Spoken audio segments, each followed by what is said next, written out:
আমাদের কাছে এখানে বিতর্কিত একজনকেই মনে হয়েছে, শেখ বশিরকে নিয়ে আমাদের কোনো বিতর্ক নেই। আমরা দেখেছি ওনাদের ব্যাকগ্রাউন্ড চেক করেছি, উনি সবসময় সরকার বিরোধী লোক ছিলেন এবং সবসময় হচ্ছে সৎ একজন ব্যবসায়ী ছিলেন। এই বিপ্লবের প্রতীক, এই বিপ্লবী নাহিদ ইসলাম, নাহিদ ইসলামী 24-এর বাংলাদেশ। ফারুকী সাহেবকে নিয়ে আমাদেরও বিতর্ক আছে, আমাদেরও কনসার্ন আছে, আমরা সেটা জানিয়েছি। আমরা দেখি সরকার কী রকম ব্যবস্থা নিচ্ছে। আচ্ছা, জগন্নাথ বিশ্ববিদ্যালয়ে যে ভুয়া যে বললো নাহিদকে চিনি না, ভুয়া সে কে? একটা রাজনৈতিক দলের লোক, কারণ তার ব্যাপারে তার দলের লোকজনই সিদ্ধান্ত নেবে সে কেন এরকম করছে।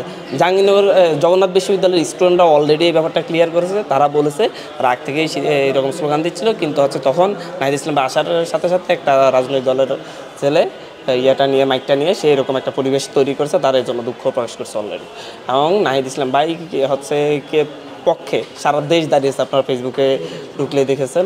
নাহিদ ইসলাম ভাই এই বিপ্লবের প্রতীক, এই বিপ্লবী নাহিদ ইসলাম, নাহিদ ইসলামী 24-এর বাংলাদেশ। আমাদের কাছে এখানে বিতর্কিত একজনকেই মনে হয়েছে, শেখ বশিরকে নিয়ে আমাদের কোনো বিতর্ক নেই। আমরা দেখেছি ওনাদের ব্যাকগ্রাউন্ড চেক করেছি, উনি সবসময় সরকার বিরোধী লোক ছিলেন এবং সবসময় হচ্ছে সৎ একজন ব্যবসায়ী ছিলেন। উনি ইনশাল্লাহ বাণিজ্য মন্ত্রণালয় খুব ভালো করে বলে আশাবাদী। ফারুকী সাহেবকে নিয়ে আমাদেরও বিতর্ক আছে, আমাদেরও কনসার্ন আছে, আমরা সেটা জানিয়েছি। আমরা দেখি সরকার কী রকম ব্যবস্থা নিচ্ছে। দেখেন, কোটা ভিত্তিক তো কোনো উপদেষ্টা পরিষদ হয় না।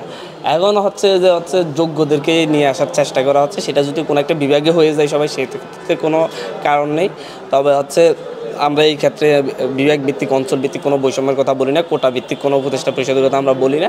যদি রংপুর থেকে যদি নির্দিষ্ট বিভিন্ন যেই খাতে সামনের দিকে উপদেষ্টা নেওয়া হবে, আমরা সরকারকে আহ্বান জানাবো রংপুর রাজশাহী অঞ্চল থেকেই যেন যোগ্য একজন লোককে খুঁজে নেয়। সামনে যদি উপদেষ্টা পরিষদ বৃদ্ধিত করা হয়, যোগ্যদেরকে যেন সেখান থেকে খোঁজা হয়, যেহেতু সেখান থেকে এখনও কেউ আসেন নাই। তবে যোগ্য লোকই আসতে হবে, সেটা এলাকা ভিত্তিক হোক আর যেখান থেকে হোক।